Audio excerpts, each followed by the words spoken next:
Oi pessoal, tudo bem com vocês? Aqui é o professor Bruno Oliveira. Nós estamos avançando nos estudos de direito constitucional. Hoje nós vamos falar do artigo 5º, inciso 9º, né? Então nós vamos trazer para vocês aqui mais uma garantia constitucional muito importante que está atrelada à liberdade de expressão. Quero lembrá-los também que nós temos um curso no meu site eleitoralcombruno.com.br de 1.300 questões comentadas de direito constitucional, ok? Vamos aí, pessoal, falar então do artigo 5º, inciso 9º. Olha só. É livre a expressão da atividade intelectual, artística, científica e de comunicação, independentemente de censura ou licença. Então, o primado aqui observado é o da liberdade de expressão.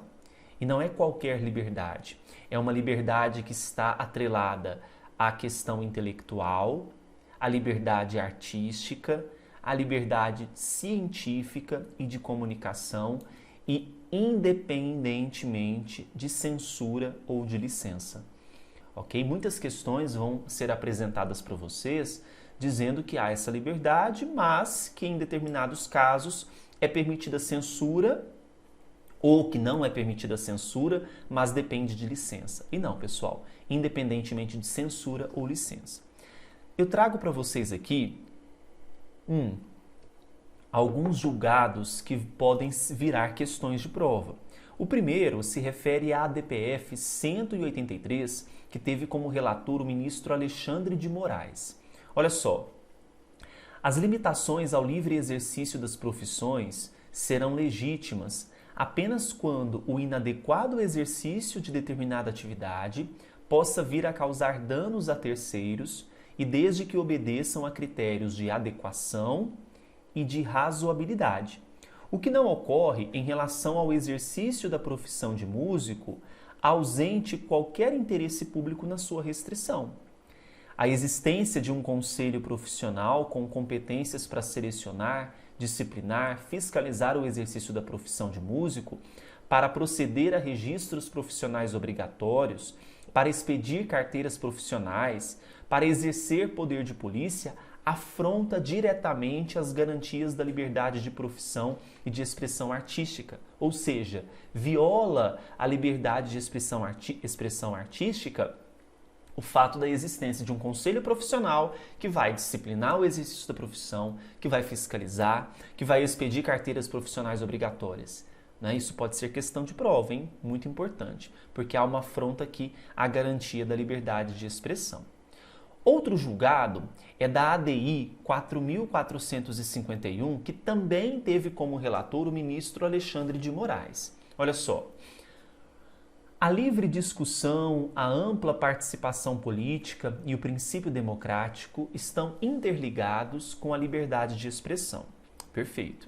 Tendo por objeto não somente a proteção de pensamentos e ideias, mas também opiniões, crenças, realização de juízo de valor e críticas a agentes públicos. Vamos colocar aqui com marca-texto a palavrinha críticas. No sentido, pessoal, de garantir a real participação dos cidadãos na vida coletiva. Serão inconstitucionais os dispositivos legais que tenham a nítida finalidade de controlar ou mesmo aniquilar a força do pensamento crítico, indispensável ao regime democrático. Portanto, a crítica ela também é protegida pela liberdade de expressão. O direito fundamental à liberdade de expressão não se direciona somente a proteger as opiniões supostamente verdadeiras, admiráveis, as boas opiniões, as convencionais, mas também aquelas que são duvidosas, exageradas, condenáveis, satíricas, humorísticas, bem como as não compartilhadas pelas maiorias. Ninguém agrada a todo mundo. A minha opinião, às vezes, em relação a um determinado fato, também tem que ser protegido.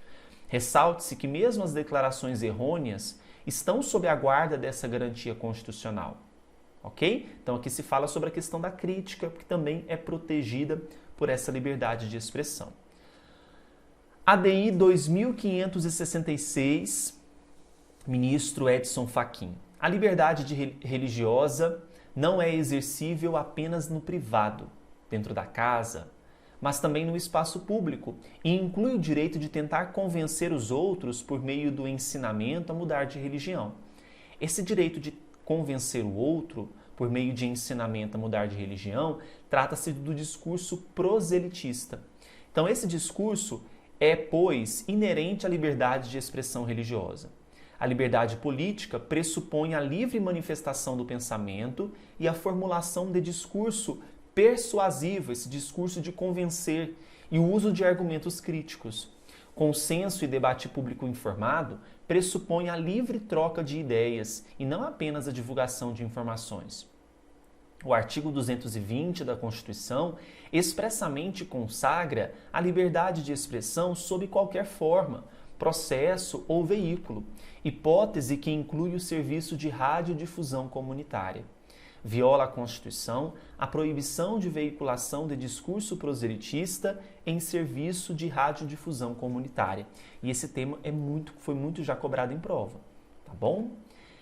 Que mais? A DPF 130. O pensamento crítico é parte integrante da informação plena e fidedigna. O possível conteúdo socialmente útil da obra compensa eventuais excessos de estilo e da própria verve do autor. O exercício concreto da liberdade de imprensa assegura ao jornalista o direito de expender críticas a qualquer pessoa, ainda em tom áspero ou contundente, especialmente contra autoridades e agentes do Estado. Então, essa proteção ao profissional jornalista, né? A crítica jornalística, pela sua relação de inerência com o interesse público, não é a prioristicamente suscetível de censura, mesmo que legislativa ou judicial intentada.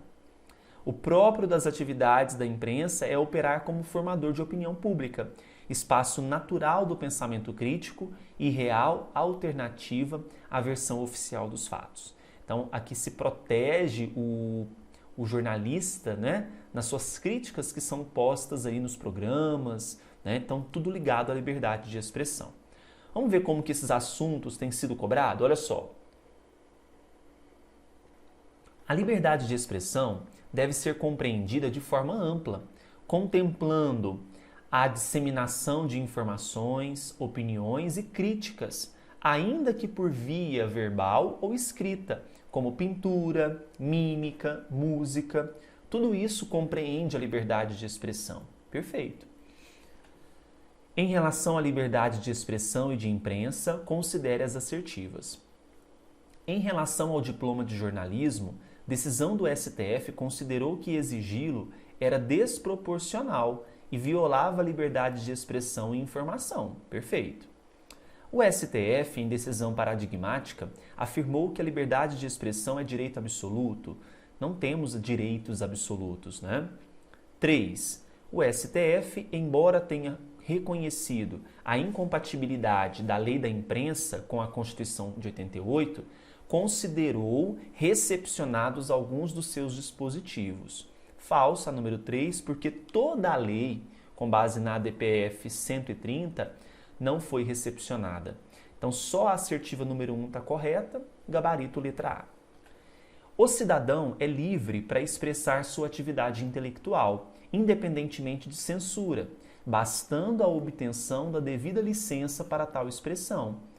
Veja, pessoal, independente de censura, independente de licença, tá? 4. Conforme o entendimento do STF, viola o princípio da liberdade religiosa a veiculação de discurso proselitista em serviço de radiodifusão comunitária. E aí, viola, pessoal? Não, porque o discurso proselitista, essa tentativa persuasiva de convencer a mudar de religião, é protegida também. Incorreta a questão número 4. Última, o direito à liberdade de expressão pode ser exercido livremente, independentemente de censura ou licença de quaisquer dos poderes públicos. Perfeita a questão número 5, corretíssima.